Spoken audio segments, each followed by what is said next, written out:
Business owners are the backbone of the American economy. Business ownership is one of the best ways to generate wealth and create financial freedom for you and your family.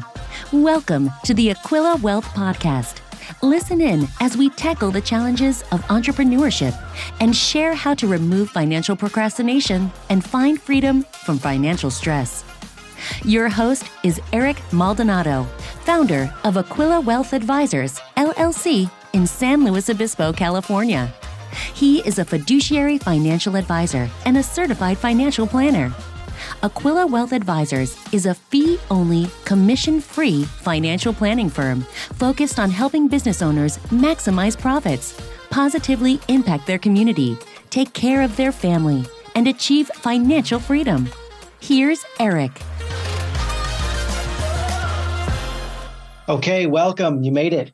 You're wanting to learn about your business finances, improve them, do well with your finances, and maximize and achieve as it relates to being a business owner and personal finance.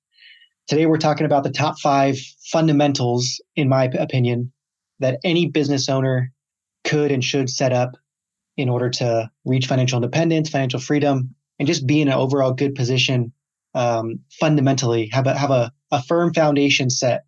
So this is kind of a financial planning 101 for business owners on just what things to set up. And it's my top 5 items, my top 5 list. First is create margin. And here I'll just run through the first 5 that you can hear them and no need to bury the lead. So create margin. Number 2 is have a time buffer account. And I'll go into what these mean. I'll unpack these here in this episode. Number 3 is have coverage against catastrophe. Number 4 is set up some just estate planning basics. And then number 5 is invest, have some investment accounts or an investment account. Okay, so create margin. This is kind of fundamental to business, is having a profit, which is another word for margin, or savings from a personal finance standpoint.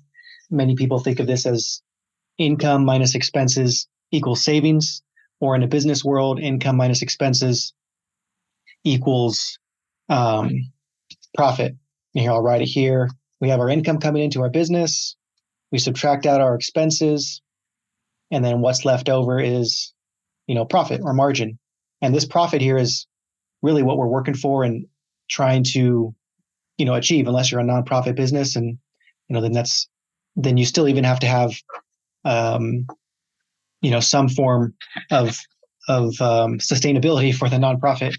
But we're talking for-profit here for this example. And that's not the only reason for the business or the main reason. It's to help people to do well by doing good, build a team, create a service or a product that makes the world better. However, we want to do that in a way that provides for our family and allows the business to be around long-term to continue to help people.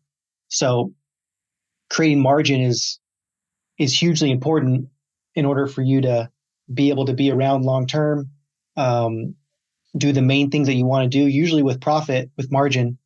That's the main things, the most important things in your life that you're going to be able to achieve or create, because the expenses are more of your kind of table stakes in order to keep the business around. Operation expenses, we're talking in case of a P&L or an income statement for your business. But you have your sales, you take out your expenses, whether it's software, supplies, inventory, wages, salaries, payroll, and then what's left over is your profit. And that's what is going to be able to reward you for your efforts, reward your team for your efforts if you're doing profit sharing through your business, and then allow you to achieve your goals in the medium and long term, whether that's retirement, travel, education planning for your kids, just having the ability to give and be generous towards organizations, churches, or kind of callings that are important to you. And then how do you create margin? That's kind of a budgeting type of a exercise. And that's a valuable thing to do, is to budget and, track your expenses and know how much you're spending and remove things that are excess, or reduce some expenses that can be reduced, or just know what your primary expenses in your business are, and those are the things that have to be baked into your pricing in order to get a profit. But one of the best ways to create margin is to start with margin, and it's kind of based on the kind of pay yourself first concept that's been around forever. But instead of income minus expenses, you do income minus profit or income minus margin, and then whatever's left over is your expenses. And this works for both personal budgeting, quote unquote budgeting, or creating a savings plan, as well as a business, because it's similar. In personal finances, you have your income minus your personal expenses equals your savings. We'll take out your savings first, kind of the way the government takes out our Social Security payment first when we get paid. That ensures that no one has any back pay owed for Social Security. We're all up to date on our Social Security payments if you're an American, because that comes out first. No one here has to, or unless there's some sort of a exceptional circumstance, no one here has a bill owed for past due Social Security for the most part, because it comes out first. So you want to take that same style of cash flow for your own benefit and take out your profit first, or your savings first, and then whatever is left over is your expenses. And it's kind of a twofold benefit. One, it creates a budget for you and tells you how much you have available for your business to spend, because you have expenses which are left over. And if there's not enough expenses and enough money after you take out your savings or your margin, then that's an indicator that you need to reduce expenses, or make more money. But taking out profit first allows you to be around and sustain your business long term, and keep the main thing. There's a popular book called Profit First by Mike Michalowicz, which I'm a big fan of. But it's really just kind of a pay yourself mentality or mechanism that you're using to create margin. And how do you do that? Well, one is just as simple as creating a separate bank account within your business and call it profit. And anytime you have income coming in your business, you take a percentage out first every month or every pay cycle and put it towards profit, whether it's 1%, 10%, 20% of whatever you make. So if you're making, I'll just make up a number, $10,000 a month in your business, and you take out 10%, $1,000 is going to go to this profit account first. And then at the end of every quarter, now you have your own dividend, your own profit draw, just like all the other major S&P 500 companies pay a quarterly dividend, or a lot of them do. You can pay your own quarterly dividend to yourself as an owner draw, or even a profit share to your staff, or to be a motivation or a benefit for people in your organization. But that profit draw allows you to then, like I said before, take care of the major things in your life. Okay, let's move on to the next one, which is a time buffer account. Another word for this is kind of an emergency fund or a cash reserve in some of the common financial planning circles. Emergency fund or a cash reserve. I like to think about it in terms of time, because to me, what really matters for a business owner, let's say, when something happens unexpected, a lockdown or a shutdown, recession, a big client or vendor, leaves for one reason or another. What is the main thing you need? It's time to be able to repair the situation, to be able to find solutions, come up with ideas, have some ingenuity or innovation in the business to get beyond it. And the way you have that time is to have some cash to fix that solution, or to come in and backfill whatever income has been reduced or subtracted. So having a time buffer account, a separate account in your business that's just meant to be, cash or something very liquid and very safe, like a really short-term bond or a money market fund, but really just a business savings account where there's cash that's going to be in there, that's not going to go up or not going to go down either when you look at it each day.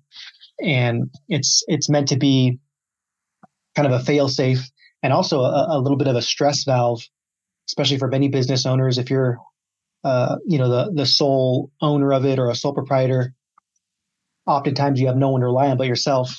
And having some cash on the sidelines within your business that's meant to be there for the unexpected allows you to have a little bit more solace, a little bit more peace to um, continue to work and bring your best self to your business. So it could be, as short as 1 month to begin with. Maybe you do it based on your average operation expenses for a month. So let's say your average operations expenses is, again, we'll just use $10,000. You want to work towards over time having $10,000 in a separate account. And then maybe you work towards 2, 3, 4, 5, 6 months of, 10, 20, 30, $60,000 of cash on the sidelines on purpose for whatever feels comfortable. But for the beginning, you're just trying to build a new habit and create a time buffer account. So that way you have a little bit of a backstop. When something bad happens, you don't have to, stop your operations or be completely sidetracked from growing and maintaining a pipeline in your business. You can do that over time when you have a 1 month to 6 month worth of cash or of operation expenses in your business. And someone might ask, well, should I include my own payroll in that cash reserve as the salary owner? Should I include my staff payroll? I would say include whatever allows you to feel the most, freed up to work in a way that doesn't hinder your performance, worrying about things that aren't even happening. So it's a way to kind of salvage your energy towards the important things. So more times than not, if you include your own salary or your own, or you just your payroll for your staff, whatever it takes to keep your business running like normal is a good goal to have as a time buffer account. Okay, continuing on our top 5 things to have or set up as a business owner, kind of fundamentals, financial planning 101 for a business owner. Next would be catastrophe coverage, and you can include all kinds of things in a catastrophe coverage, like life and death situations, something in your business that could happen that would cause it to fail or stop or have to close it if it happens. So like errors in emissions insurance or business liability insurance would be examples of that. Term life insurance would be an example. I'm not an insurance salesman. I don't get paid to sell insurance, but I'm giving kind of an example of things you want to set up that have a high kind of bang for buck as far as protection goes, allow you to continue to have capital when something or if something really catastrophic happens. And catastrophe meaning a major event. The time buffer account comes into play when it's something that could throw your business off for a month or 2 or 3. Catastrophe is, like life insurance. Obviously, if the business owner dies, then you have to have something in place to either pay for the succession plan for the next owner, or for your spouse, if you have a spouse, to continue to provide for themselves while they figure out how to bring in someone to run the business or train up staff in the business already. And then like disability insurance would be an example. If something happens to the business owner and they're no longer able to work the same amount of hours or with the same amount of mental capacity, then you want to have some sort of coverage, whether it's group coverage or, through a network, a professional network of sorts that you have access to, that you can link in and purchase a disability income coverage. They're usually about 60%. You usually cover about 60% of your salary. So if you make $100,000 a year, you can typically get a private policy that covers, $60,000 if there's a real long-term disability that is qualified and confirmed by a doctor. Next would be estate planning. This is number 4, estate planning basics. What would that consist of? So that would be like, for example, a will, which just has like your directives at death. If something happens to you, who is gonna get your valuables. Also in the will, you can list things like, or you can add documents like a like a healthcare power of attorney that states your directions, in case of a hospital visit, or things like that. You can put in there financial powers of attorney who can basically write checks or pay bills for you if something happens to you. A trust is another example of estate planning. This helps you avoid probate. So if you live in a state like California, and if you don't have a trust, it goes through basically the state's means of disseminating your estate, which, as you can imagine, would take a lot longer and be more expensive than if you were to have your own trust, a living trust. And that outlines all the information that someone would need to disperse your assets. It would list a guardian for your kids, for example, or your trustee, to help organize those things. And then something even as simple as updating your beneficiaries. So if you have any retirement accounts, 401ks, IRAs, even investment accounts or bank accounts, you can put like a payable on death instructions or a transfer on death instruction to list who inherits the money if something happens to you. And then lastly, number 5 is investment accounts. So being able to invest outside of your business is, I think, something that helps protect and diversify you away from everything being wrapped up in your business, or it gives you a potential opportunity one day down the line, if or when you want work to be an option. You have some assets outside the business in case it doesn't sell, for example, or you don't exit at the multiple you want. You have your own kind of cash flow machine that you've saved throughout time that's yours, separate from your business. Now, there's arguments that can be made that you want to focus in on your business and grow and grow and grow, and then that becomes your retirement plan and basically your funding mechanism for everything in your life. And I'm a fan of that. I'm a fan of entrepreneurship in general. That's why I focus on working with business owners, because I'm a business owner, and I just love the idea of creating freedom and a lifestyle based on providing a need or a service or a product to the world that wasn't there before, being creative. So I'm a big fan of investing in yourself and investing in your business, in addition to having some capital that is, to me, truly passive, that doesn't take you having to go to work or even having to maybe manage properties, which would be like investing in an investment account, whether it's a taxable non-retirement account like a brokerage account or a trust account, or kind of true blue retirement accounts like setting up a 401k, a solo 401k if you're a solopreneur, or Roth IRAs and traditional IRAs, which are a little bit more simple to set up than a full-blown retirement plan for your business. But having kind of a slow and steady wins the race approach to investing a little bit over time, each month, each year, taking some of those profits, that buffer account that we talked about, and outlaying it towards capital that can compound upon itself without necessarily having you put in your time or effort to work on it, is, to me, the 5th fundamental thing to do to set up a strong foundation for any business owner, for their personal finances and to create financial freedom. So again, to recap, create margin, income minus profit equals expenses, have a time buffer account, whether it's 1 month to begin with or 6 months, have a dollar amount that you're aiming towards. That way you know when to stop saving into that account, and that way you also know how much you have to go to get that account to where it needs to be.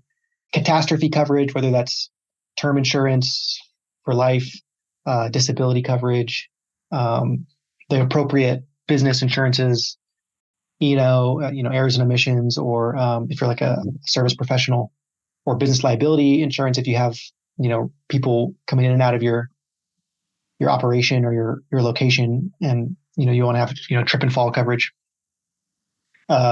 Estate planning basics, will, trust, just updating your beneficiaries. Easy things to do, but also easy things to just forget, to get the beneficiary page on your 401k and review it and make sure it's updated to have the people or the trust accounts that you've set up. And then lastly is investment accounts, whether it's kind of just like a basic individual or a joint account, joint with your spouse, or even a trust account. So those don't have the same kind of like time restrictions that retirement accounts do. However, retirement accounts like a Roth 401k or a solo 401k if you're an individual business owner, IRAs, Roth IRAs, they have more restrictions in terms of when you can use it. You have to be age 59 and a half or beyond, is what it's intended for usually. But you get tax benefits. So a Roth, you don't pay tax on the distributions after you put the money in, for example. Thanks for listening. Hope some of this is impactful for you. And until next time, take care. Thank you for listening to today's episode of the Aquila Wealth Podcast. Want more tips on how to be financially stress-free? Sign up for our monthly newsletter and join over 400 subscribers in receiving insights for maximizing your business and personal finances. Go to aquilawealth.com/newsletter or click on the link in the show notes. And tune in next week for a new episode.